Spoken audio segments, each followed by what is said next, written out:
I'm Brandy. My name is Ben. That's Cruz, and this is our bus, Biggie. Biggie started out as a 2010 Bluebird Vision. She was originally from Wisconsin, taking kids to school up there. The bus has a 6.7 Cummins diesel in it, and it is paired with an Allison 2500 series transmission. We found this bus about 5 years ago on Facebook Marketplace while we were still living at our home in Morocco. We bought it, sold all of our stuff, moved back to the US, and then we started converting it into our dream home. Since then, we have lived in this bus full-time for just over 4 years. We've gone through a lot of changes, so has this bus, and it's still going to be going through more changes. I do want to let you know that this is sort of a mid-build tour, even though we have been living in this bus for a very long time at this point. We left when it wasn't exactly finished for a lot of reasons. That being said, this is where the bus currently is. All of the necessary functions exist in the bus. But since we've been in it this long and we plan to be in it a while longer, it's time for some upgrades. So this is the front of the bus, and I'm talking about aesthetics. We hand rolled our whole entire bus, which was a task. If you are painting your bus, and you will be because they can't stay yellow, prepare yourself mentally, spiritually, because it is a project. We included an insulative powder that sort of makes our bus have like a terracotta texture. And I love that, but also I think that that has helped our paint job like stay adhered for longer. We just used a direct to metal Sherwin-Williams paint, and I swatched dozens of colors before choosing what we have. But I love it. As we walk around the bus, you'll see these metal decorative pieces, and I designed them. We added them right after we did our paint job, and I think they just give the bus a little extra pizzazz. We have several different features and a lot of stuff happening on the outside of this bus. The first one being one of our several security cameras is right up here above the door. We went with the Amazon Blink system. It's pretty convenient to set up. This outdoor camera, for instance, just takes a couple of batteries to run. Lifespan is great. It also lets you talk and in real time with anybody who comes up to your front door. It records, and it's been really nice to have as just that added sense of security. Whenever we go away from the bus, we can check in and see what's happening and just make sure that nothing untoward is going on. I would recommend that system if you were looking for one. Next up, we have another one of those metal pieces that Brandy talked about. This is our logo. This was actually designed on one of our previous dogs. Rest in peace, Ragnar. Down here, we have a metal storage box that actually came from an abandoned vehicle on this here farm. This was a metal box that came off of one of Brandy's uncle's work trucks.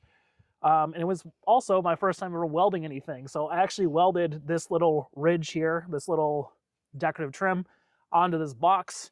And this is great. It keeps all of our tools, fuel, fluid additives, all the kind of nasty stuff you don't want inside of a space. So we have one here and then one on the other side of the bus as well. And I couldn't recommend them more highly. If you have a rig or you're looking to get one, the more of these boxes, the merrier, because you will always find a use for them. This is a great example of the several screens that we put over our windows so that we can enjoy a summer breeze without being infested by bugs. Not too difficult of a process to make it, and then we keep them in with these little screen clips here, and these screens have been up here now for 3 or 4 years, and they've been through a lot, and they've been a lot of different places, and they've held up really well. So we're very happy with the performance and the longevity of these guys. If you look real closely, underneath the bus lip here, you may be able to see the bottom of our gray water tank. This is about a 25-gallon holding tank that is plumbed directly into our sink inside the bus, and it lets us get a pretty good amount of water in there before we have to go to a dump and get rid of this stuff. The other thing that we added recently to this tank, actually just a few days ago, was a heating pad that is stuck onto the side of the tank so that it keeps the water at a high enough temperature so not to freeze, and that has been a big lifesaver for us. Up on the roof, we have 6 different solar panels. They are each 250 watts, and they were thrifted secondhand from a reputable company out of Arizona called Santan Solar. They give you really great deals if you're buying a lot of different equipment. So each of these panels was about $50 US, and they have been up there for the past few years, giving us most of the power that we need throughout every single day. And then up here as well, we have one of our 3 backup cameras. We have one at the very end of the bus in the back, and then 2 on either side. And this gives us pretty good, almost 360-degree view around the bus at any single time while we're driving. It's really helpful for cutting down on blind spots.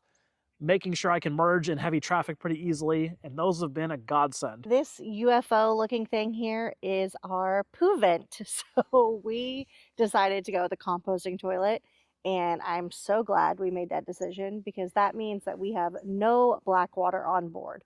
We only have gray water. We have the tank in the front for the sink, and then we will eventually, when we finish our shower, have a separate tank for the shower in the back. But our toilet and everything inside is purely composting. We have tried venting and not venting our toilets. Let me just tell you, if a composting company tells you you do not need to vent your toilet, they are lying. You have to vent your toilet. I love this thing. Honestly, this makes all the difference in terms of having and enjoying your composting toilet. Next up is our Accor water spigot. I will say, I think that we may be the only bus with this system on board, and we love it. We don't have an indoor shower currently, but this has been an excellent outdoor shower. The cool thing about this system, and this works if you live in a house too, this is a freeze-proof spigot. So you don't have to worry about temperatures getting down really low and your water spigot freezing and busting. This is tilted on an angle so that way all of the water escapes it and it doesn't keep water inside. This is also really neat because you don't have like a thing to turn on. It's just constantly connected to water. And when you put in a specialty hose fitting, it triggers the water and allows it to come out. So when we are using our outdoor shower, we can connect this directly to our propane hot water heater.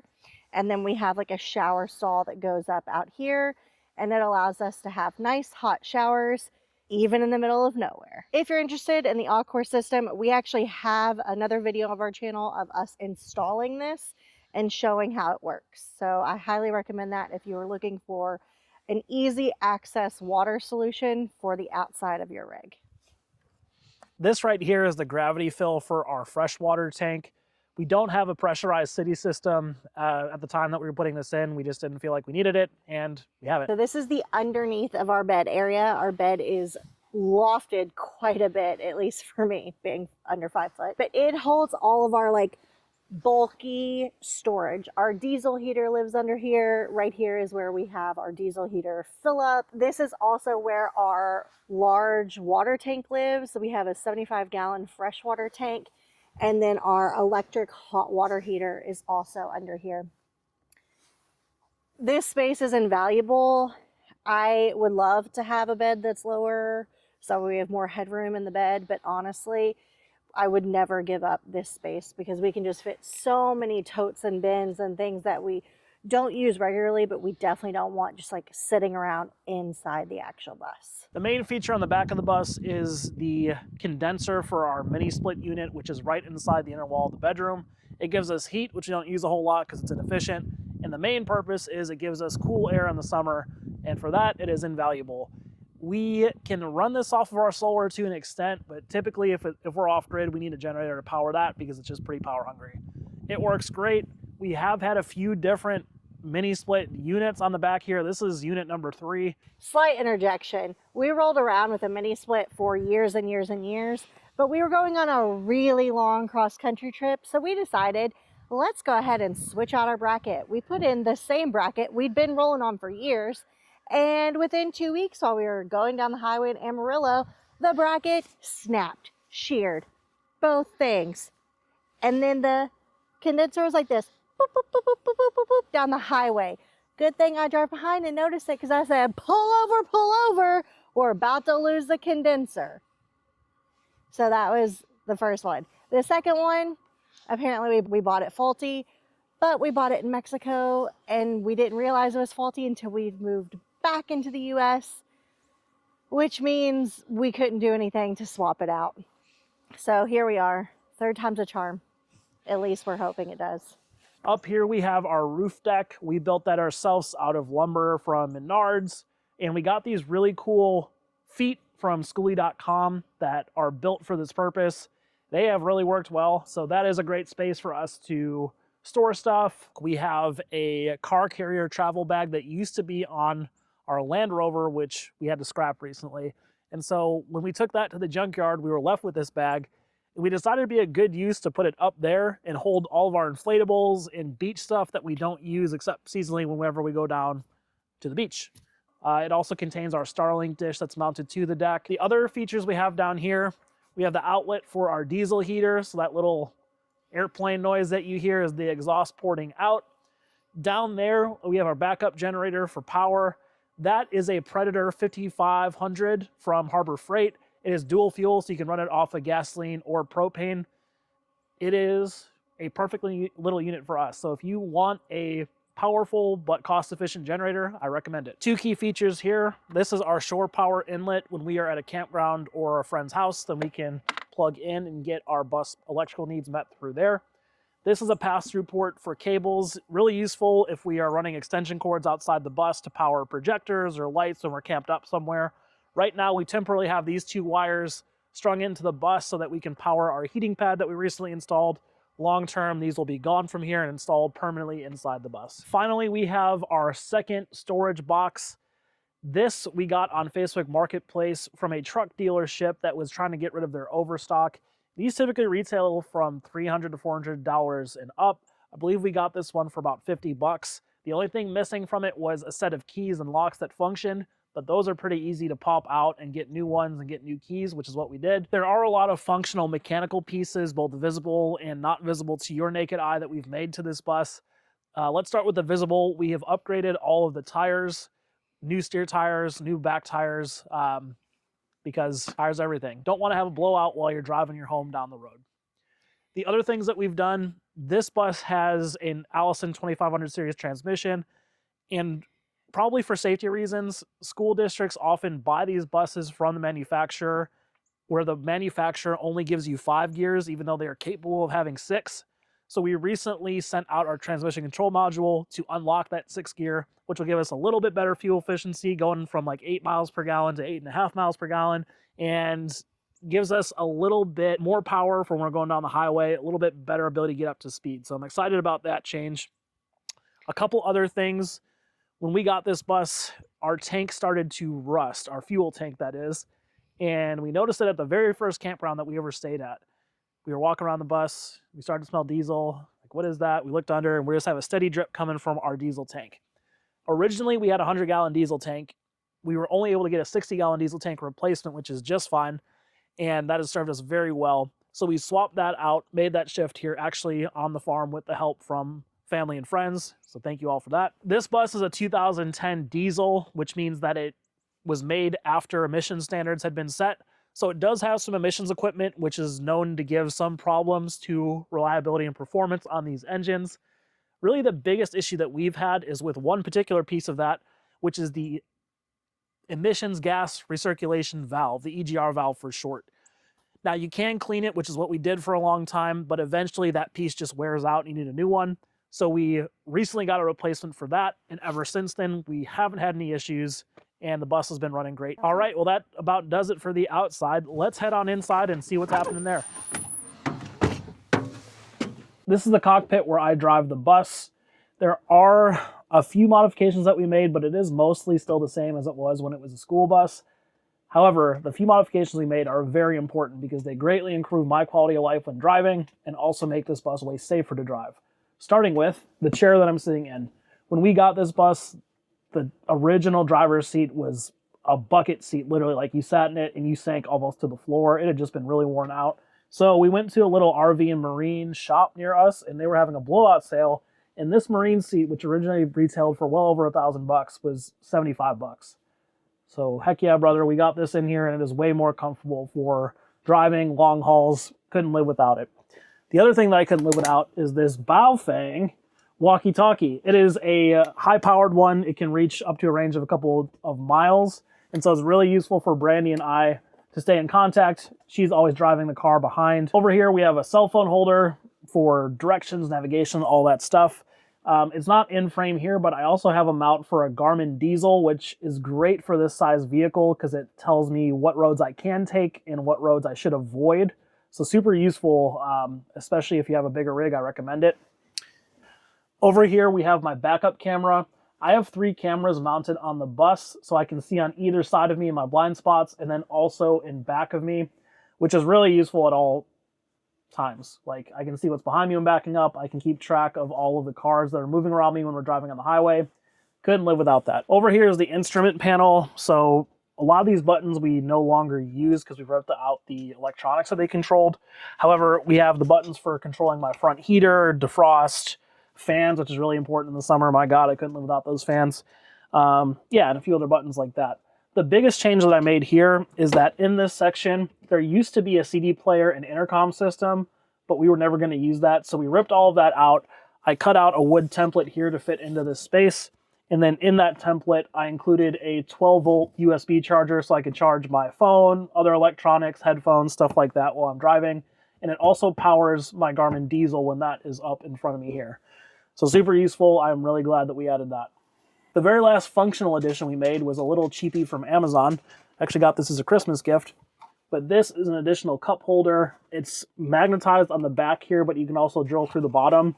We have some metal over here on the side, so I just keep it as a magnet. It's great for setting a big drink in, along with usually my water or coffee over here in my right-hand cup holder. Overhead, the bus came with this massive flip-up storage compartment. It's wide and pretty deep, so we repurposed it to hold all of our camera gear, drone stuff, batteries, anything that we could use for filming, and it's a great space. It's really functional, so we can grab stuff easily as we're going out the door. The other addition that we made here was an interior blink camera that we can control remotely with our phones. And it's basically our doggy camera. We just use it to check in on our dog when we're away from the bus, just make sure he's doing all right. The other things that we want to add to this bus in this front cockpit area are 2 things. First, we want to add a shelf here that will cover up these exposed wires and also give us more storage space. The second one is we'd love to build in a wood column here that would sort of act as a little nook for this couch sitting area here, but mainly we just want to cover up these wires that are coming in, make it a little bit prettier. We added in this flip down passenger seat here with a seat belt, so that way we are legal and fully compliant with the law for carrying another passenger up here. We don't use it a ton unless the rare occasion that we don't have the car and Brainy's going to be in here, which she does not like. She does not like traveling with me, and that's fine because it is pretty loud, it is pretty bumpy. I can understand that. We have had the occasion to use it with a couple friends and family members, so it's useful. I do wish we could make it a little bit more multifunctional, but hey, we have a legal seat in case we ever have a passenger, so that's cool. We have 2 dog-centric functions as well up here. First is this little mat contains our dog's water bowl and feeding bowl, so that's where he eats. We also have some additional shoe storage that we put in up here. And then, I don't know if you can see it down here, but we have a boatload of doggy toys for our child. He has about 1,000 toys, and so we need a big storage area for them, and that's what we have up here. And this is the rest of the bus. If you have watched many of our videos, you will notice many things that are different because this space really has evolved as we have lived in the bus. I think one of the benefits of living in a vehicle while you're working on it is that you quickly realize what works for you and what doesn't. So this couch originally came all the way out into like the middle of the walkway and then became even bigger and was like a queen size bed when it folded out. We loved it, but it was just too massive. So a few years ago, we chopped it in half and slid it back, which still allowed us the storage that we needed because this flips up and there's a ton of storage underneath. And in the front, we have 2 like cabinets and those contain our shoes. So Ben has a shoe container and I have a shoe container. And then a lot of our like awkwardly sized items live under here, like our tents and our chairs and just big bulky things that we just don't want in the space regularly. Along the wall is my pride and joy, my plant babies.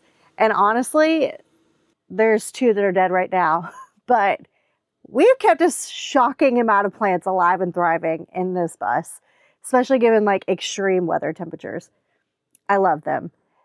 They are a bit crazy, but they bring life into the space. This area here, I love and hate it. We originally had a fold down table here, and It was okay because you could fold it down. That was nice. But there was no storage. And then we always had these like chairs in the middle of the walkway. It was not working.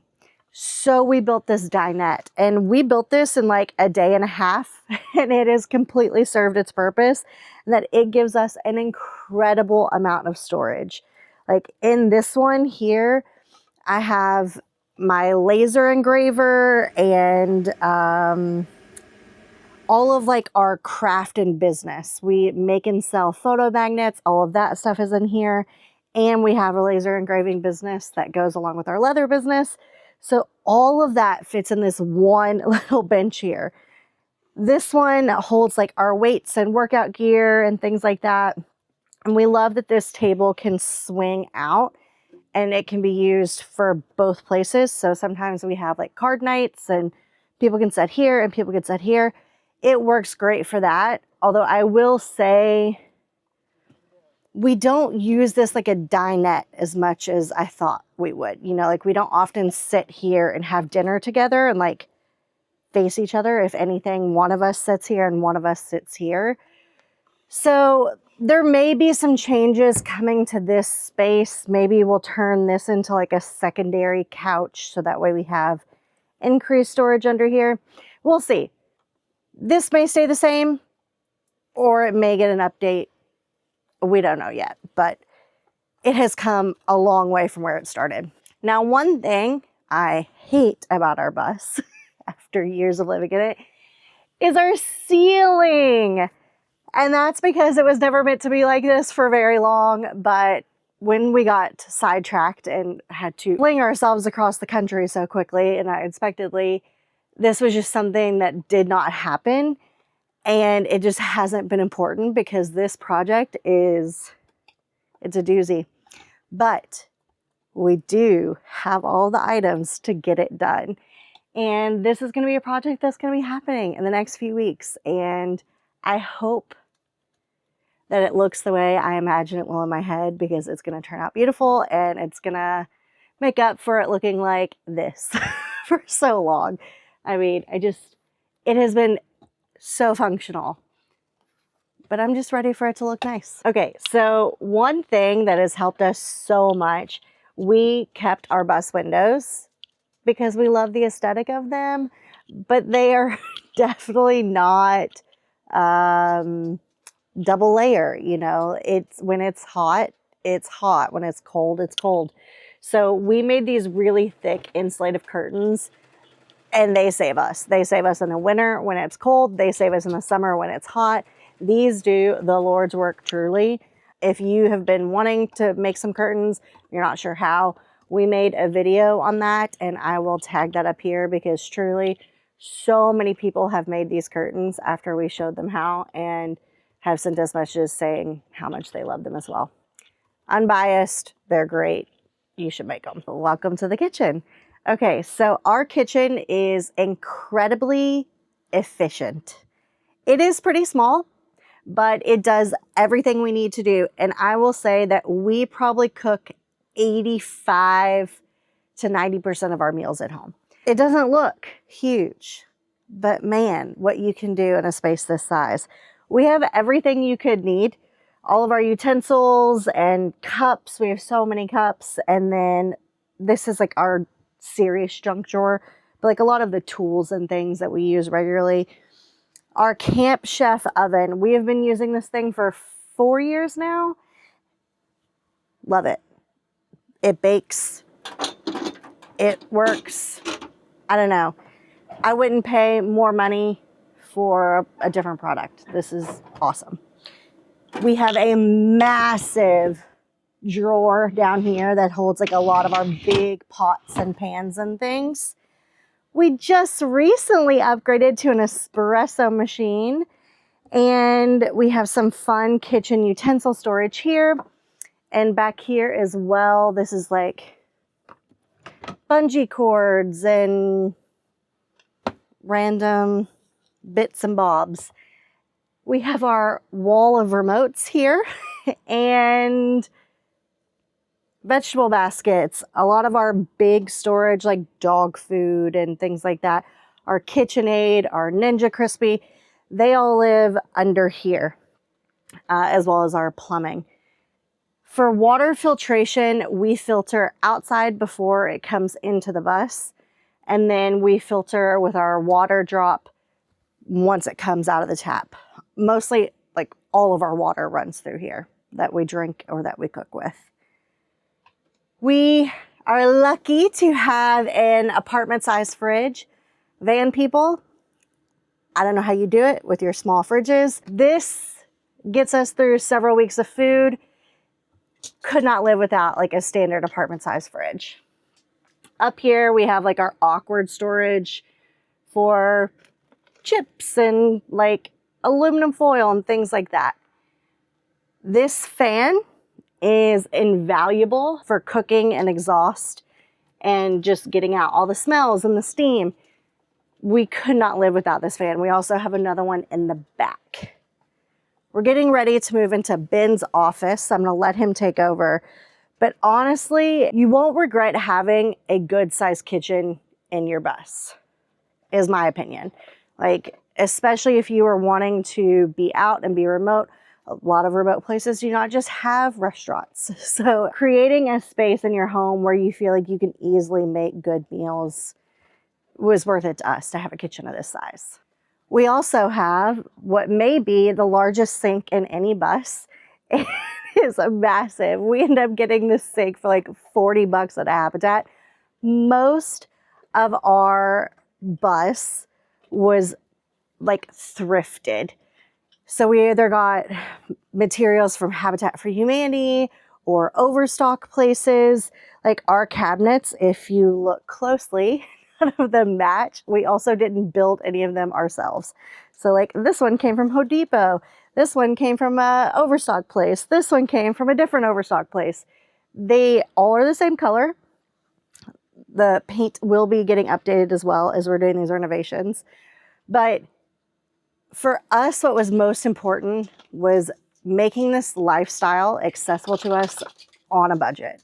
Our build took longer because we weren't just buying everything in one go at the store. We were sort of piecemealing all this stuff together. So our countertops are two completely different materials, but they're staying the same color. Back here, we didn't have a big enough piece for countertop. So we got really creative with putting upper storage.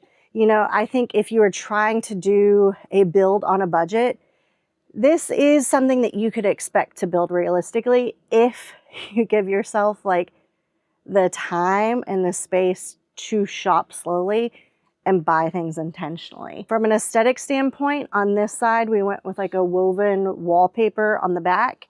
And then on this side, we did peel and stick like subway tiles. This space that I'm standing in, I stand in all the time for many hours. I can't even tell you how many hours I've stood here because this is my primary workspace, office, standing desk. Brady and I have been remote workers now for several years, and I noticed a few years ago that I was starting to get bad back pains from having to sit all day. So I've really taken to standing. I should really get one of those little treadmills to clock in some steps while I'm working, but this is where I work. We have our computers here.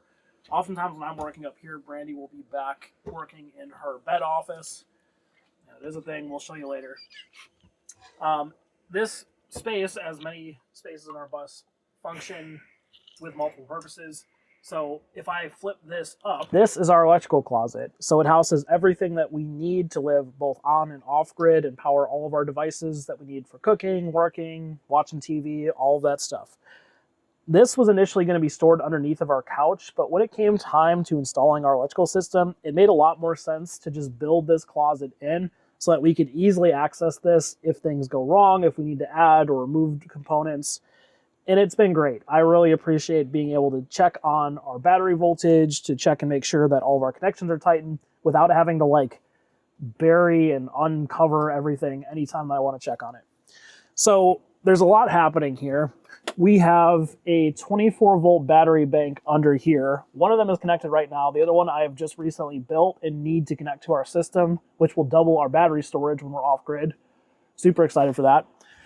We have our all-in-one inverter, shore power, automatic transfer switch happening right here. So this is kind of the brains of the unit. We also have a 12-volt system to power all of our 12-volt devices. So on the left-hand side, we have our power 120 volt for things like our instant hot water heater, our coffee maker, all the stuff you'd have in a normal house. Over here, we have 12 volt for powering things like our diesel heater, our lights, anything that doesn't require a transformer. Underneath of the 12 volt fuse blocks here, we have a DC to DC charger, which gives us another way to power our battery bank. Anytime that the bus is turned on and the alternator is running, we get power from the bus batteries sent back to our house batteries. So it's really useful if we've had a cloudy day, not getting a lot of sun in, we are still able to get power while we are driving down the road. And then last but not least, on the outside of the bus, we have a space where we can plug into shore power when we are stationary for a while. So it's at a campground, at a friend's house. And it also gives us a way to charge via generator if, God forbid, that we need to fire that bad boy up and run it for a bit to get our battery bank charged back up. This was the most intimidating part of this project going in, because when we bought this bus, I didn't have any sort of experience working with electronics or plumbing or any of that stuff. So I spent a couple years studying. There's a lot of really good YouTube tutorials out there, a lot of good YouTube universities that teach you how to do the basics. It was a big learning project, but in the end, I was able to install this, and I'm really happy with how things have operated on the whole. And it's great to be able to install this thing on your own, mainly because you built it, you designed it, you know how it functions, and when something breaks, you're able to fix it, which is important when you are out in the middle of nowhere, because you can't just call Ed the handyman to come on over. You have to be resourceful and figure it out. All right, a few other components. We have this secondary monitor, which we primarily use as a secondary TV. It used to be mounted in our bedroom, but it was on this mount that swings a lot when you're in motion. So over time, it just got hit a few too many times, started to get a few lines in it. We didn't want to throw it out though, because it still has pretty good picture. So I just use it now as a secondary TV for when we're cooking, and it has this little mount to swing out and flip any way you want. And I can also use it as a second monitor for work, which is super nice to have while I'm at my desk. The other thing that we have over here is our microwave. It's a Gallons, I think it's a 600 watt microwave. It's not super powerful, but it is awesome to be able to reheat things, recook food, heat up some microwave popcorn. It's nice to have that convenience, because sometimes when you've had a long day or a long day on the road, it is nice not to have to cook fresh every single day. When you work remotely, internet is everything. We get our internet through Starlink, so our router is back here, and that feeds into our Starlink dish, which sits up on our roof and is actually fixed up there. We can remove our dish if we need to, and we need to move it to get better coverage and see the sky. However, 95% of the time, it sits flat mounted to the roof of our bus, which means that we have internet whether we're stationary or on the go. And let me tell you, it is super nice when you're in the middle of nowhere with no cell service to still be able to get podcasts, music, be able to listen to the radio, all that good stuff. So we love the Starlink. It has been a constant. No matter where we are, we always have good service. These two doors are, one, our pantry in the upper side here with 3 different shelves for storing all of our dry goods, syrup, salt, pepper, what have you. And then down here, the second door, we have additional pantry storage on one side and then our trash can on the other. It's been great. We initially were going to use this space to house our dishwasher and washing machine, but ultimately we just found that we needed way more pantry space than we did either one of those items. So we left the dishwasher and washing machine at home, and instead we just go to the laundromat and then we hand wash dishes, and it's been perfectly fine. Honestly, the amount of water that we save by going to the laundromat is well worth the trip. And on top of that, we simply would not be able to wash the amount of clothes that we can in the laundromat all at once that we would be able to, even if we had a washing machine inside the bus. So just having this as a big old pantry space and utility trash room is great. This space has gone through a lot of different changes over the course of its life. When we first planned and designed the bus, this upper cabinet didn't exist. This didn't exist, and what we were going to put here is Brandy's office. So we actually found a really sweet deal on a couple of RV lazy boys, one of which fit perfectly in here and would have been sick to have, and then we were going to put a little desk here. Ultimately, we just found, and this is a theme, that we needed more space for storage of clothes, of items, of things that we were carrying for both business and pleasure. So we scrapped that initial idea. We ended up putting this custom-built upper cabinet in here, and it houses all of our clothes, socks, underwear, things like that, and is really just a great additional closet space for us. This interesting wood structure here is actually a custom-built dog crate. We, a couple years ago, got a pup about 3 or 4 months old. We weren't sure how he was going to acclimate to the bus, and we wanted to give him a safe space that he could use as a house. And so this door here will actually slide along these tracks, and it allows us to shut the dog in when we're gone, and then also allows him easy access if we're home and we want him to just be able to go in and out. Ultimately, as the theme keeps recurring, we needed more room for space. And so while he loves his doghouse, it's essentially just become our secondary closet, second or third closet. I don't know how many closets we got. So while we are going through this current batch of iterations and upgrades of the bus, we are most likely going to tear this out. It does not get the function that we initially designed it for. And we're going to build in some sort of custom storage bin here for housing some of our larger appliances and things that we use commonly. So stay tuned, because this space will be changing yet again. This big old shelf contains all of our toiletries and bathroom supplies, and it serves 2 functions. It's a big old floor-to-ceiling shelf, and it also is on drawer slides attached to this wall, and so it serves as the de facto door for our bathroom as well. So if we want some privacy, we can shut this guy in. The shelf also disguises a floor-to-ceiling mirror, which is great to be able to check on yourself after you've been dirtbagging for a while and make sure that you are in fact presentable to go out into the outside world again. Okay, so here's where all of our clothing sort of fits. This is Ben's closet, and then the bottom we have storage for like our sheets and pillowcases, things like that. This is an old piece that I found on Facebook Marketplace that I absolutely love. It was one of the first things we fit in the bus, and if we ever want to get rid of it, we would have to cut it out because it is just solid wood. It's a vintage piece, and it has taken quite a beating. It definitely does not look as good as when we got it, and definitely not the day we left. So it has taken a beating, but we love this dresser. My hang-up storage is behind these 2 doors, and then Ben has 3 drawers, and I have 3 drawers, and then this again is his hang-up storage. Up here just becomes like a catch-all in winter for things like our hats and some of my art supplies, sort of whatever we can fit up there when we need the space. And this is our bed area. Up above me, we have our second of 2 Max Air fans, which I literally, it could be negative 15 degrees outside and I want this fan on above me at night. I don't know about you. Me, gotta have it. Down here, we have our like wall of importance. We have our chargers for the bed. We also have our little panel here that controls our diesel heater.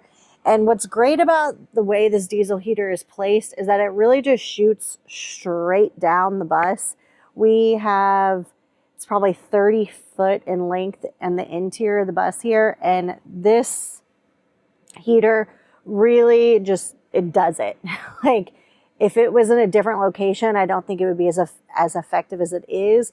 But with it being right here and just shoot straight down the hallway, it's all we need. On this side of the bed, we have a bunch of baskets that are full of just random things that we need.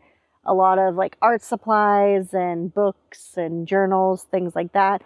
And then in the headboard down here at the bottom is a lot of our like bulky storage, like winter jackets, things that we don't need all the time because it's sort of inaccessible and not fun to get to.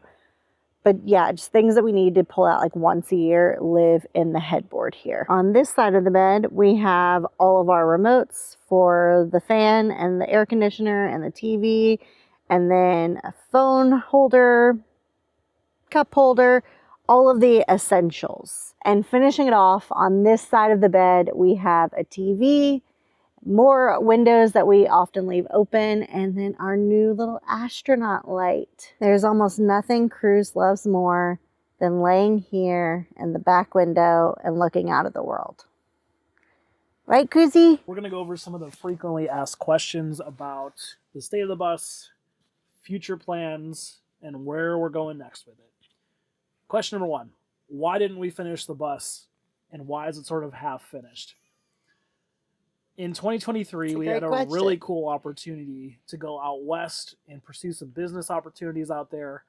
And it happened right in the middle of when we were installing our plumbing in the bus, when we were about to install our ceiling. And you know, we were like 50, we were very mid-build. Yeah, like 50, 60% done. And sometimes when life comes a knocking, you just got to answer the call. So we did. And we sort of got everything wrapped up as quickly as we could, but you know, there's no way we're going to finish. And so at that point, we had a functional kitchen, we had heat, we had power, we had a bathroom. We didn't have a complete plumbing system, which is why we also don't have a functioning shower right now, but we do now have water. So things have come along a little bit since then.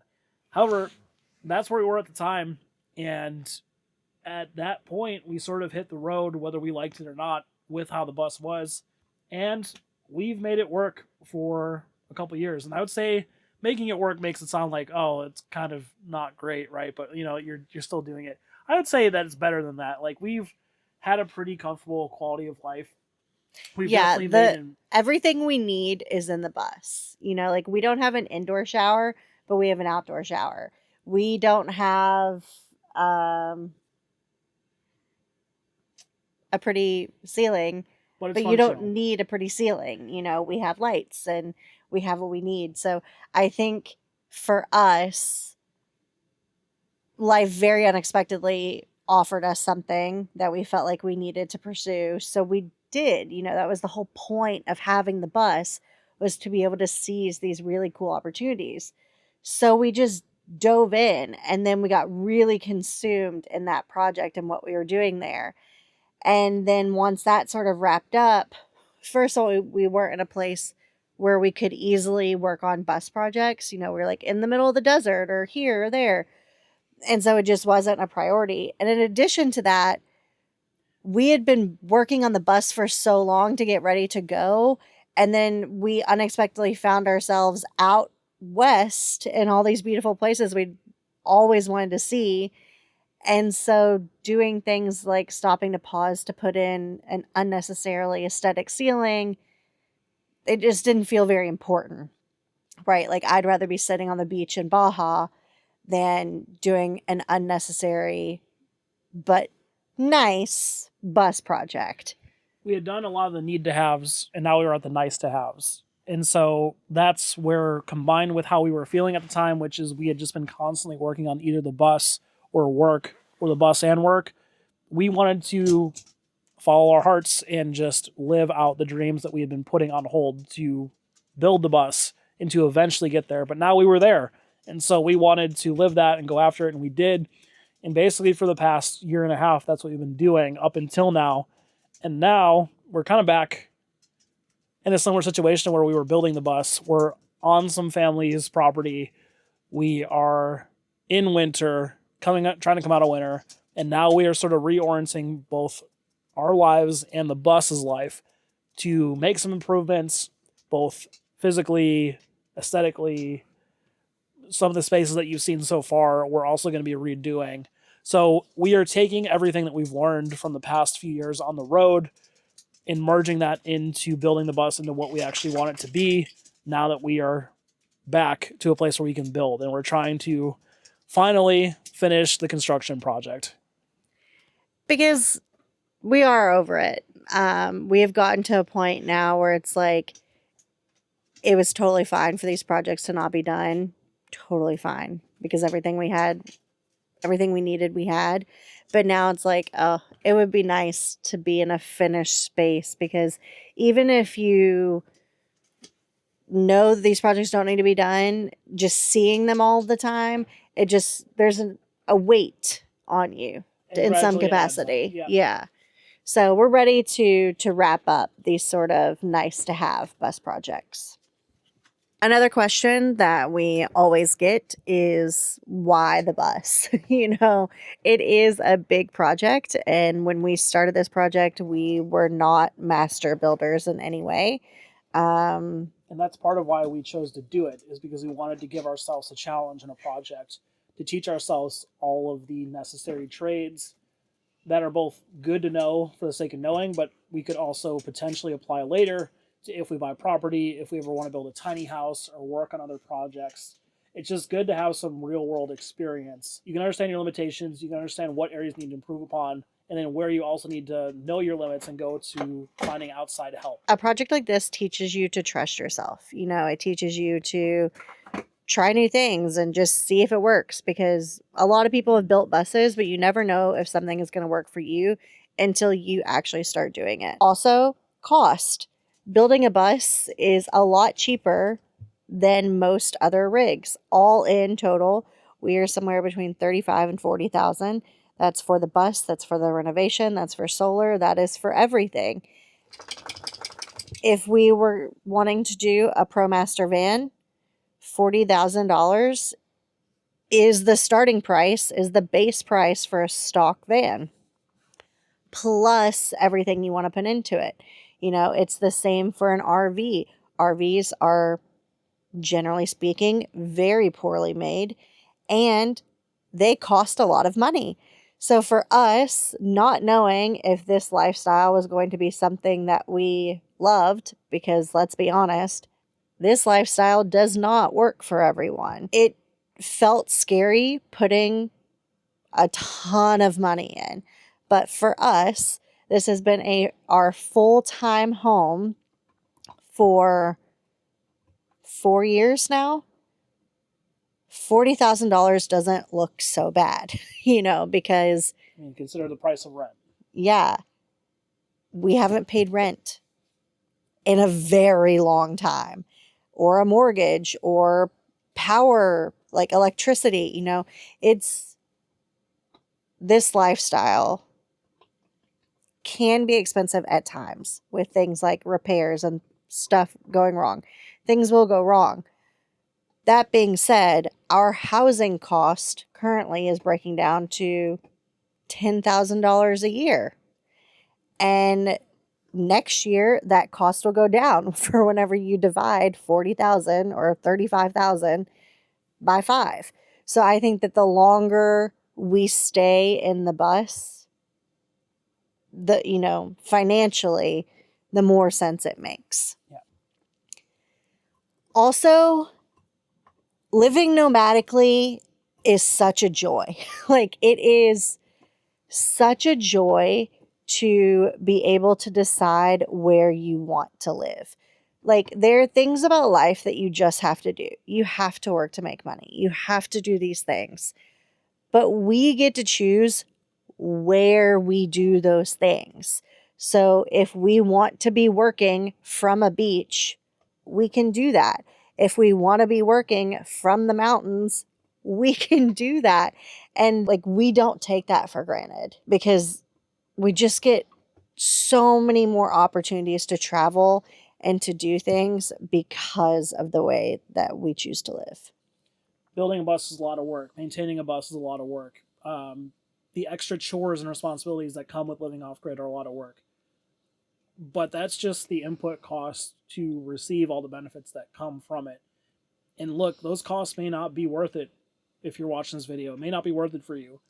But for us, we've been through it, we've done it, and I think overall we feel that what you put in is far outweighed by the benefits that you receive from both being able to travel to new places, to experience local cultures, to see things firsthand that we would never have the chance to see without a moving home like the bus, and even just to be able to continue strengthening our bonds with family and friends, but also meeting new people, having new conversations, being introduced to new ideas, and just being able to make new community on the road is a real blessing.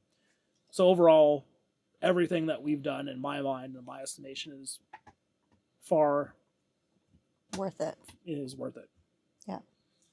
If you are interested in building a bus, building a van, let us know. We'd be happy to refer you to a bunch of different resources and people and connections that we've made.